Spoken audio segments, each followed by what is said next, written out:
From your experience, are some hair colors viewed differently from than others, and explain why?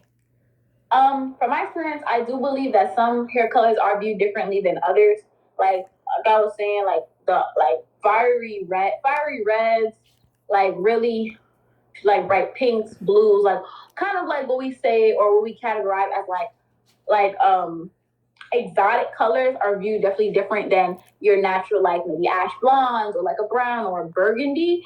Um, and I really just think that's all because of societal norms overall. Like, I mean, they're just not natural colors. They're not something you would usually see, so it's not something that would be like normal, like so to speak. Why do you think in society that we have those type of norms?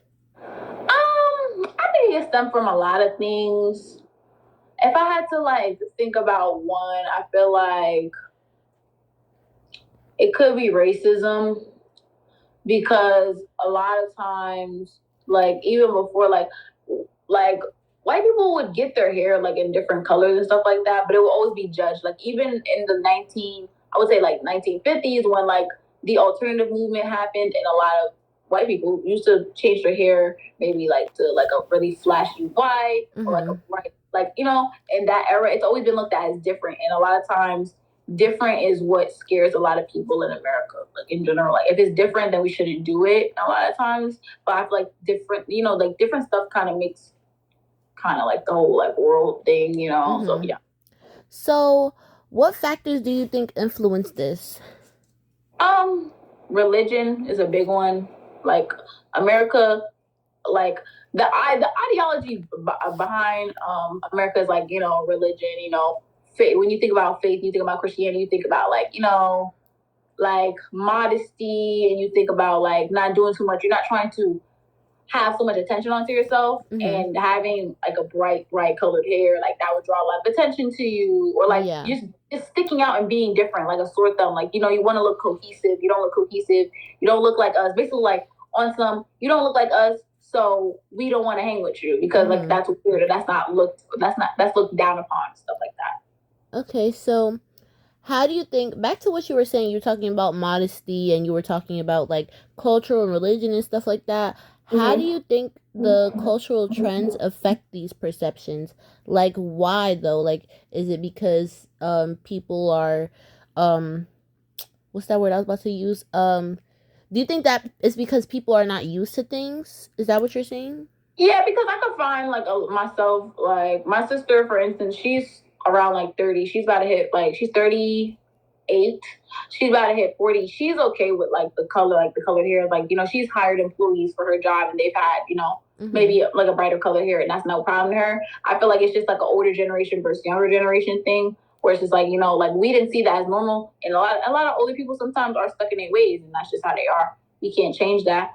But I feel like the younger generation, like millennials, like kind of see it as cool. Like some millennials are kind of stuck in their ways too, like their parents were. Yeah, But millennials are definitely. more open to like the change, the difference. Like it's cool. It's cool to them. So. Yeah, I would say the same exact thing for that because when I dyed my hair, my grandmother was like, "What you do that for?" But my mom was like, "Oh, you look nice." So Yeah. it was just like two different things, and then my dad was just like, "Oh, I don't like that," because he wasn't raised like that. So I definitely get what you're saying. So how aware are you of the potential bias, including racial or appearance bias, when evaluating teen employees?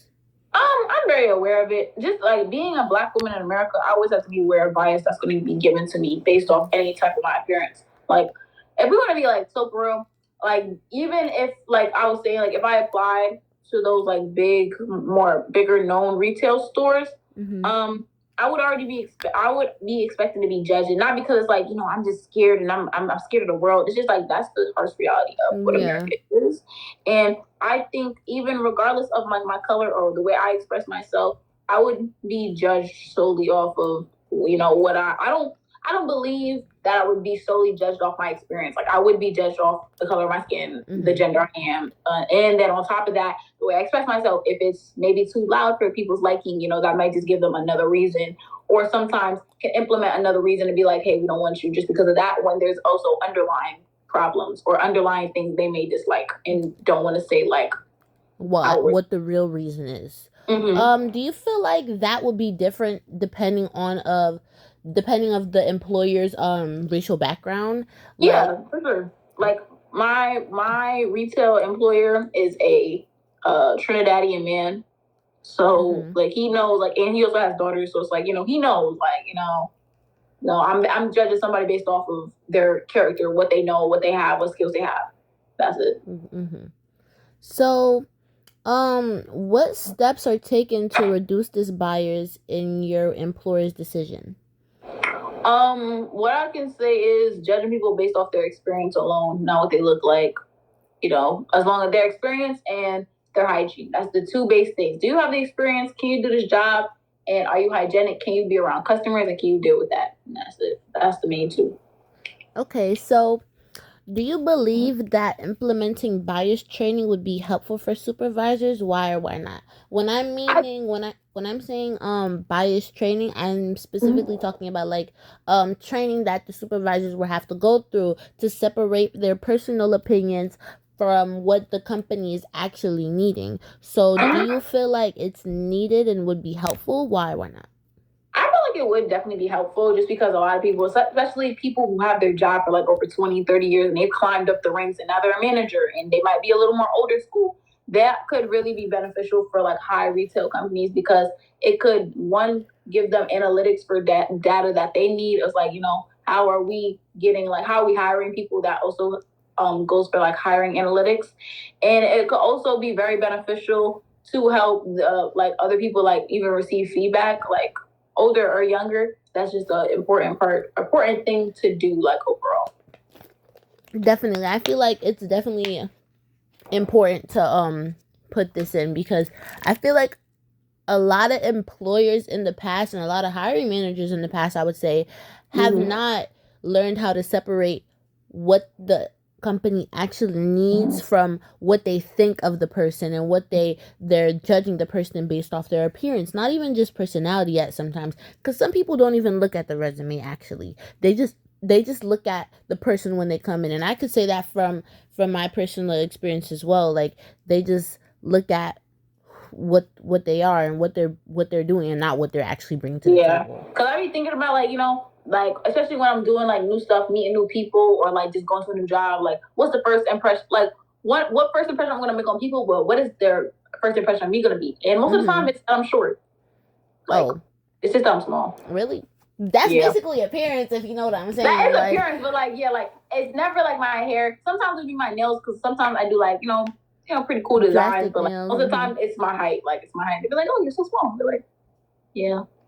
So, how do workplace appearance standards impact the motivation of teen employees?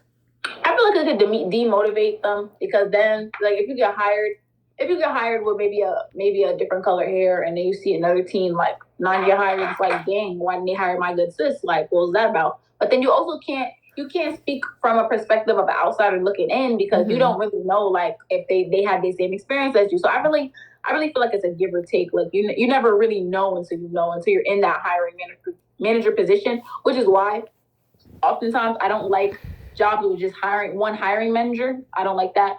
I like Mhm. people who like use their whole crew to like Yeah. decide who hires who because a lot of times hiring managers can just literally hire based off their own bias. Like if it's like a racist white man and he's misogyn or he's not misogynistic, but he's like if he think he the boss, like he can literally only hire like tall, skinny women. Like even in Soho, there's like a lot of bars who and like even restaurants around New York who only hire petite, skinny white women. It's just the truth. Like, Yep. and you can see it in their staff, like through and through. Definitely.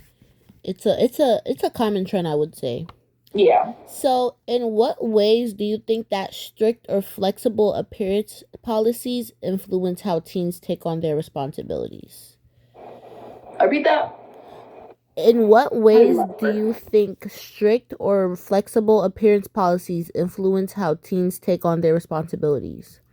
I feel like it could really have one or two effects. It could make people take them more serious, or it could make them feel more insecure, like and they feel like they being judged, like not really seen correctly. But I could feel like it could make them like more motivated to do their work. Like, oh, like I got accepted this job, even though I might be an anomaly or something different. I want to make the best out of it. And then, cause even, if you feel like, hey, maybe I'm the exception, you could take it on one or two ways. You could be like, hey, dang, like they only accepted me because they needed like a pity vote, da da da. You could think of it like that, or you could take it in a positive way and be like, yeah, I'm gonna show these people why, it's not like, it doesn't have to be a bad thing to have this colored hair, or it doesn't have to, showing them like it doesn't always have to be like a negative thing, like so to speak.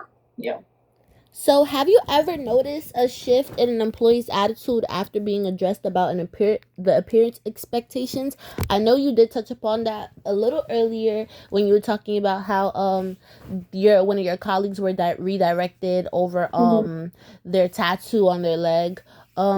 So is that is there any other experiences that you can describe for me, or is that no, that was the main one. But me personally, I just feel like even though like they may have not gotten a reminder before, but then they got a reminder like now, and it's like a more harsher consequence. I also feel like we all have the same paper. We all have the same policy. We know the policy. Come to work. You're supposed to be dressed a certain way. Certain things are supposed to be covered. And that's it. Like at the end of the day, like not to be that guy, but you come to work. You know the rules you have to follow. Like it's just gotta get done. Like because if you let one person do it, then another person stays comfortable. Then they gotta catch up, falling. Now they gotta call everybody out, and then it's more annoying when you gotta have a group meeting with all your staff and be like, "Hey, so we can't do this." It's like awkward, like it's embarrassing. Yeah, because then it's like the whole team know who y'all talking about, and it's like you're feeling called out. Yeah, and then you feel more called out than somebody pulling you in private. But then I think the rude part is when they come maybe to their peers and be like, "Oh, not because this happened, da da da." But it's like at the end of the day, you knew what was up. Like you knew. Okay, thank you, Cheyanne, for joining my interview. Thank you so much. You're welcome.